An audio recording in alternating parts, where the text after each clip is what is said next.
Thank you, Griffin-Spalding County School System students, parents, and community for your flexibility and patience as we've navigated this COVID-19 pandemic together. We're excited now to be able to offer a choice of returning to in-school, brick-and-mortar classroom learning or remote at-home learning using Google Classroom. We're committed to providing a quality educational experience while maintaining safety. Safety is paramount. Since April, we have been working and planning with various local regulatory agencies and safety experts concerning our plan. We've worked with the Georgia Emergency Management Agency, local fire departments, the governor's office, the Georgia Department of Education, the Georgia Department of Public Health, and the local health department to review our plans and make recommendations to improve those. We will continue to stay in contact with these agencies and use the information and resources they provide to mitigate risk as we strive toward maximum safety. We are excitedly preparing to welcome our students back into our schools. There have been many adjustments, revisions, updated plans, and new safety measures. We're returning to our Option 1 plan from this summer. At that time, 57% of our students indicated that they would be returning back to in-person instruction. We'll soon ask you to take another survey, but first we want to explain your options and share highlights of all of the measures we've taken to create a safe in-person learning environment. The remote learning option will remain the same. Students could potentially have a new teacher as class rosters may be adjusted. Some teachers will focus on in-person learning and others will be dedicated to virtual education using Google Classroom. The same Chromebooks and Wi-Fi hotspots will be utilized. Lunch delivery by bus will be discontinued, but meal pickup at the school will still be available for virtual learning students. Virtual students may choose to participate in extracurricular activities. What will the in-person educational experience look like? Students will wear masks on the bus, in common areas, and when they are unable to socially distance. Face coverings are part of the dress code. Social distancing will be an important part of our plan to return to in-person schooling. Students will have assigned seats in their classroom to help with social distancing and contact tracing. School nutrition staff members will continue to follow serve-safe practices, wearing gloves, face covering, and other PPE. Lunches will be picked up by students and taken to their classrooms, where students may remain in their assigned seats and social distancing may be maintained. Plastic utensils will be used and food will be packaged for transport. Many students will eat in their classrooms. However, schools have flexibility and may use courtyards, common areas like the cafeteria, or other large spacious rooms. Social distancing will be maintained. Temperatures will be taken daily. Teachers and staff have been self-screening daily since their return, and no one has registered a fever to date. Our staff have a consistent protocol to follow that is approved by the CDC and DPH. Visitors to schools will check in at the front office, and a designated staff member with personal protective gear will take their temperature with an infrared touchless thermometer and ask the screening questions to be logged. Each student will be temperature screened upon arrival at school. Infrared touchless thermometers may be used, and we are investing in new thermal cameras that will soon be installed in all schools. The cameras detect and show body temperatures of individuals instantly. The temperatures are displayed on a monitor as groups of students pass by. Bus transportation does not provide space to social distance. For this reason, the driver and students will wear face coverings while on the bus. Additionally, hand sanitizer will be given to all students as they enter the bus. Buses will be loaded from the back moving forward to minimize contact. After dropping students off, bus drivers will sanitize the surfaces on the buses. As an additional safety measure, the bus seats will be pre-treated to make them resistant to germs, viruses, bacteria, and mold. School media centers will serve students in a different way when we return. Book carts will be taken to the classrooms for students to check out books. but also students will use the program Destiny Discover to place holds on books, and those books will also be delivered to the classroom. Media skills may be taught in the classroom or via the Google Classroom. This is a challenging time and some students may have social or emotional needs. All counseling and social services will be available for in-person and online students.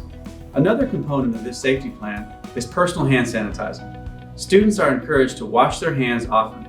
They'll be given ample opportunity to wash their hands and use hand sanitizer throughout the day.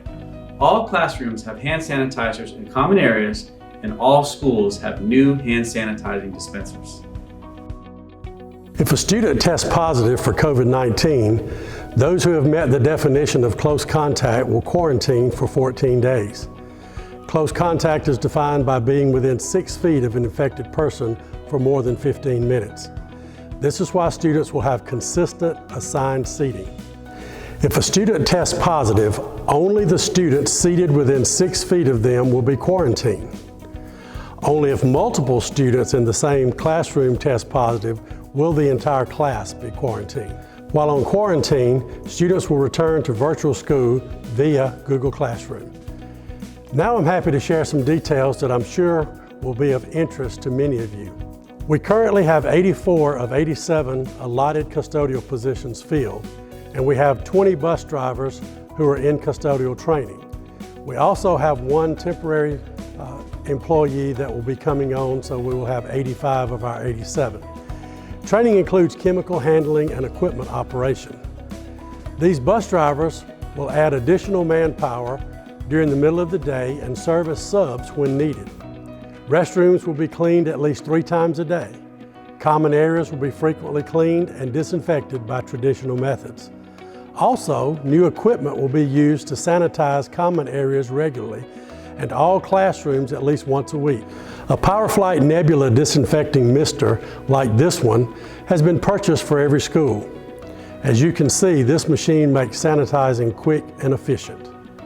We thought you might like to hear a teacher's perspective and hear from the principals of each building about how they feel in regards to having students back in their school buildings. Hi parents and students, it's Miss Freeman. I just wanted to take the time to let you guys know that I absolutely love virtual learning. It definitely has been an adjustment and learning curve, but we cannot wait to have students back in person to continue the learning process. As teachers, we've been asked to sanitize desks and all surfaces to minimize the risk of COVID. Leave all the other cleaning up to the custodians. We've planned, we've prepared, and I think we are ready to go. We are preparing right now really hard for kids to return back to school. We have a great safety plan in place, and we're excited about seeing our scholars back in our building. We have received our PPE. We're confident that our building is safe and that we have everything we need to get them here and keep them safe. Crescent can't wait to have our students back in the building. We're ready to go at Beaverbrook, and we are so excited about seeing the kids come back to school. We're ready. We can't wait to have the students back in our building. We are excited at Rehoboth Road about the things we have in place to prepare for our students to come back. Mustangs, we have been working diligently to prepare for your safe return, and we cannot wait to see you. Parents, safety is a priority. We have a great plan for students coming back to our building. Students, we love you and we miss you. We are so excited to be taking steps to welcome our Eagles back to the nest. Orr's elementary teachers are prepared for our students to return to the building. We can't wait for you to return. It's just not the same without you here. We miss our students very much, and we are excited about the possibility of their returning. We are excited about getting our kids back here at Griffin High School to continue the education process face to face. We have everything we need. It's all in place to help minimize risk. We can't wait to see the children back here at school. We are so looking forward to students coming back to school in Griffin-Spalding County Schools. Can't wait to see you come. We actually have had students in our building since May. We've followed the protocol of the CDC, the Department of Public Health, Southern Crescent Technical College, as well as Griffin-Spalding County School System. Students would sign in daily. We would take their temperature. They would note if they had been exposed to anybody with COVID. as well as if they were exhibiting any symptoms of COVID. We currently have hand sanitizers, lemon quat, in every classroom, and they're being used. We have the big wand sanitizers. All students, faculty, and staff have been great about wearing their masks. We will be reporting COVID-19 numbers within the school system each Thursday. We'll provide these numbers to local media and post the report to our social media and our website. There's no magic number or specific threshold that when reached will mandate a return to all virtual education. We will, however, continue to work weekly with the Department of Public Health, GMA, local fire departments, Department of Education, CDC, and the Governor's Office, and will follow their guidance. We are committed to safety. Every student, parent, teacher, and staff member is important to us. Together we are 9,736 students, 5,421 families, 1,496 staff members, and 20 schools, but we are one team. Please help us continue to show courtesy and respect and offer encouragement as we work together. Remember to wear your mask, practice social distancing, wash and sanitize your hands often. We'll administer temperature checks. We've implemented additional cleaning procedures, and we're working with government agencies and health experts. Please stay safe in school and after school. Together, we are Griffin Great, Spalding Strong, and committed to safety.